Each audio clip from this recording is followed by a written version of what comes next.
तो परमेश्वर ने एक ऑडियो में क्या कहा मैं आपको सुना देता हूं। और ये ऑडियो तकरीबन आज से 1.5 साल पहले आई थी।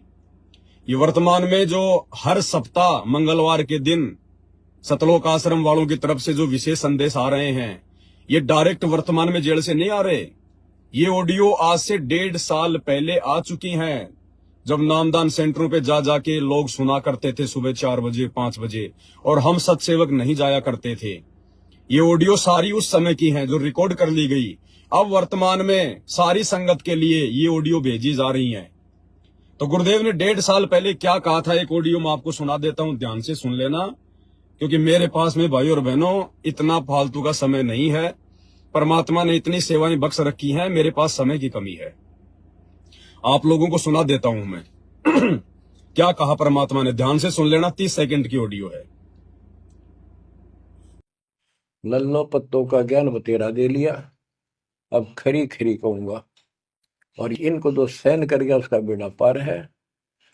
और जिसके अंदर दोष होगा वो या तो ठीक हो जाएगा ना छोड़ जाएगा इस विषय को। हमने ईशा की जरूरत भी नहीं है। क्या कह रहे हैं परमात्मा कि लल्लो पत्तों का ज्ञान बतेरा दे लिया। लल्लो पत्तो होता है पुचकार पुचकार के ज्ञान समझाना। मर्यादा टूट रही है तो भी कोई बात नहीं, भगत गलतियां कर रहा तो भी कोई बात नहीं, कोई बात नहीं बेटा, कोई बात नहीं बेटा। उसको कहते हैं लल्लो पत्तों का ज्ञान बतेरा दे लिया। बतेरे का मतलब होता है बहुत ज्यादा दे लिया। तो गुरुदेव कह रहे हैं लल्लो पत्तों का ज्ञान बतेरा दे लिया। अब जो कहूंगा खरी खरी कहूंगा, यानी साफ शब्दों में कहूंगा, सीधे सीधे कहूंगा।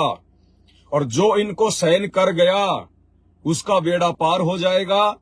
और जिसके मन में दोष आ गया वो ये मिशन छोड़ के चले जाएंगे। हमें ऐसों की आवश्यकता भी नहीं है। लेकिन भाई और बहनों 1.5 साल हो गई, क्या गुरुजी ने खरी खरी बात कही है? गुरुजी तो उसी प्रकार से कह रहे हैं बच्चों भक्ति करो संभलो। गुरुजी तो कोई भी खरी खरी बात नहीं कह रहे हैं। जैसे सत्संगों में पहले कहा करते थे वैसे ही गुरुजी आज कह रहे हैं। 1.5 साल हो गई, फिर 1.5 साल पहले क्यों कहा गुरुजी ने कि खरी खरी कहूंगा? भाई और बहनों ये खरी खरी बातें सतगुरु रामपाल जी परमेश्वर ने इस कुत्ते पवन दास के माध्यम से संगत को कहलवानी है। और पिछले 1.5 साल से ये दास खरी खरी बातें कहता आ रहा है।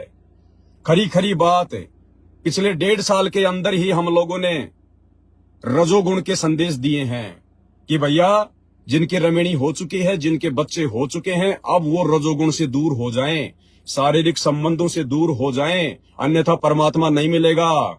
ये मत सोचना कि परमात्मा ऐसे चलता रहेगा इस गंदगी के साथ में। ये खरी खरी बात परमात्मा ने इस दास के माध्यम से संगत में संदेशा दिलवाया। खरी खरी बात परमात्मा ने कहलवाई कि हमने ये दाढ़ी मूंछ वाली कबीर जी की फोटो को अपने घर में नहीं रखना। और हमने उस फोटो को फाड़ फाड़ के हजारों वीडियो बना बना के लोगों को संदेश दिए। 1.5 साल के अंदर अंदर हुआ। हमने अपने गुरुदेव भगवान का ही जयकारा लगाना, किसी और का जयकारा नहीं लगाना। ये खरी खरी बात परमात्मा ने 1.5 साल के अंदर अंदर ही संदेशा दिलवाया है। हमने बाहर का खाना बिल्कुल भी नहीं खाना। विशेष परिस्थिति के बिना हमने पानी भी बाहर का नहीं पीना है। ये खरी खरी बात परमात्मा ने 1.5 साल के अंदर ही कहलवाई है। हमने अपने गुरुदेव भगवान को भोग लगाना है। भोग लगाए बिना हमने अन्न ग्रहण नहीं करना है। चाहे आप कितने भी बिजी क्यों ना हो। 3 टाइम नहीं लगा सको तो 2 टाइम लगाओ, 2 टाइम नहीं लगा सकते तो 1 टाइम लगाओ। ये खरी खरी बात पिछले 1.5 साल के अंदर ही हुई है। और ये जितने भी बातें, जो जितने भी नियम मर्यादा जो इस सतलोक वाली भक्ति के लिए बहुत जरूरी हैं, इनको फॉलो किए बिना हमारा काम नहीं बनेगा। ये सारी बातें 1.5 साल के अंदर अंदर ही परमात्मा ने कहलवाई है। तो ये सारी बातें इस कुत्ते को निमित्त बनाकर परमेश्वर ने कहलवाई है। और गुरुदेव ने कहा कि जो इनको सहन कर गया, जो इन बातों को समझ गया ज्ञान आधार से, जिसने अमल कर लिया, उसका तो क्या है बेड़ा पार। और जिसके मन में दोष आ गया ना, जैसे बहुत सारे लोग, इस पवन दास ने तो अपने घर में गुरुजी को कैद कर लिया, हम तो बेड नहीं लगा सकते, तो वो आसाद संगति से आउट हो चुके हैं। जो लोग रजोगुण से दूर नहीं हो पाए, बच्चे होने के बावजूद भी, 40-40, 50-50 साल के होने के बावजूद भी, आज वो सात संगति से दूर हो चुके हैं। जिन लोगों ने दाढ़ी मूंछ वाली कबीर जी को फोटो को अपने घर में रखना नहीं छोड़ा, दरबार में रखना नहीं छोड़ा, आज वो सात संगति से दूर हो चुके हैं। तो गुरुदेव कह रहे हैं हमने ऐसों की जरूरत भी नहीं है। हमने हमारे मिशन में ऐसे निकम्मों की फिर जरूरत भी नहीं है। जो 30 साल से इतना ज्ञान दे दिया, इतना समझा दिया, और फिर भी जो है सात संगति के अनुसार नहीं चल रहे, भगवान की विधि विधान अनुसार नहीं चल रहे। अरे और कैसे समझाएगा भगवान? खुल के नहीं कहेगा। खुल के कहने के लिए इस कुत्ते को परमात्मा ने खड़ा कर रखा, अगर बात समझ में आ जाए तो। भगवान ने तो वाणी में बता दिया कि आग पराई अपनी हाथ दिए जल जाए, नारी, नारी यानी औरत, औरत पराई अपनी भोगे सब कुछ जाए। जिस प्रकार आग चाहे पड़ोसी की हो चाहे अपने खुद की हो, हाथ दोगे तो हाथ जलेगा। इसी प्रकार औरत चाहे खुद की हो चाहे बाहर की हो, अगर उसके साथ शारीरिक संबंध बनाओगे, एक स्थिति आने के बाद, एक समय के बाद, जब आपके बच्चे भी हो गए हैं, बच्चे भी समझदार हो गए हैं, अब आपको वंश चलाने की आवश्यकता नहीं है, और फिर भी मौज मस्ती के लिए यदि उछल कूद कर रहे हो तो आप भगत नहीं हो। और उसके बावजूद भी यदि कोई विषय वासना में पड़ा है तो भाई फिर वो परमात्मा के योग्य नहीं है, भक्ति की योग्य नहीं है। साफ कह दिया गुरुदेव भगवान ने, भग भोग्या भग उपजय। भग यानी योनि, भग भोग्या भग उपजय। जब तक इस भोग क्रिया में पड़े रहोगे, भोग से ही जन्म लेते रहोगे।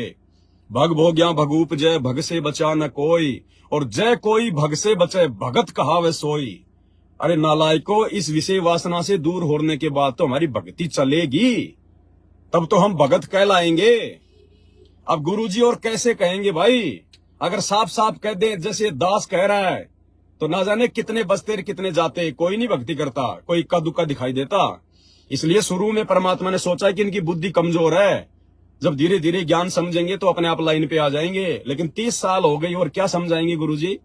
अरे जितना देना था उससे कहीं ज्यादा दे दिया परमात्मा ने। अब भी तुम्हारी बुद्धि नहीं खुल रही है, अब भी तुम उसी जो है गटर में नाक रगड़ना ही ज्यादा उचित समझते हो। कौन से दिन छोड़ोगे फिर ये इस गंदगी का पीछा? कौन से दिन छोड़ोगे? या यूं ही जो है मतलब कि भग से जन्म लेते रहोगे, गधे कुत्ते सुअर बनते रहोगे, इसी काल के लोक में नाक रगड़ते रहोगे? ऐसा क्या मिठास आ रहा तुम्हारे को उसके अंदर है? अब भी नहीं समझोगे? अब इससे बढ़ के और कौन सा ज्ञान देगा? तत्व ज्ञान दे दिया, अब कोई महातत्व ज्ञान नहीं है जो परमात्मा तुम्हारे अंदर डालेगा। घोड़े को घास डाली जा सकती है, खाना ना खाना उसकी भूख के ऊपर निर्भर करता है। ज्ञान परमात्मा ने दे दिया, अब तुमने क्या करना है क्या नहीं करना तुम जानो, तुम्हारा काम जाने। ये फाइनल स्टेज की परीक्षा है सात संगति से जुड़े हुए भाई बहनों की, फाइनल स्टेज की। और सात संगति में जो जो नियम मर्यादा लागू की जा रही हैं, यदि आपने एक भी नहीं निभाई, अगर आपने एक का भी ढंग से पालन नहीं किया, परमात्मा उठा के दूर पटकेगा। वो किसी का सगा नहीं है, आप और हमारे जैसे 380 हैं उसके आगे पीछे दौड़ने वाले। तो परमात्मा कह रहे हैं जो कहूंगा खरी खरी कहूंगा, लल्लो पत्तों की बात मैंने बहुत कर दी, और जो इनको सहन कर जाएगा, जो अमल कर लेगा इन बातों के ऊपर, उसका बेड़ा पार है। नहीं तो ये मिशन छोड़ के जा सकते हैं, हमने ऐसों की आवश्यकता नहीं है। दोबारा सुन लो एक बार। लल्लो पत्तों का ज्ञान बतेरा दे लिया, अब खरी खरी कहूंगा, और इनको जो सहन कर गया उसका बेड़ा पार है। और जिसके अंदर दोष होगा वो या तो ठीक हो जाएगा ना छोड़ जाएगा इस विषय को, हमने इसे की जरूरत भी नहीं है। और सात संगतियों में इस दास को किसी से कोई लालच नहीं है, दास कोई पक्षपात नहीं करता है। जो बोलता है दास खुल के बोलता है, सीधम सीधा बोलता है। ये पवन दास इस भक्ति मार्ग में यारी दोस्ती रिश्तेदारी निभाने के लिए नहीं आया, और जो निभाएगा वो काल की गोद में जाएगा। कान खोल के सुन लेना।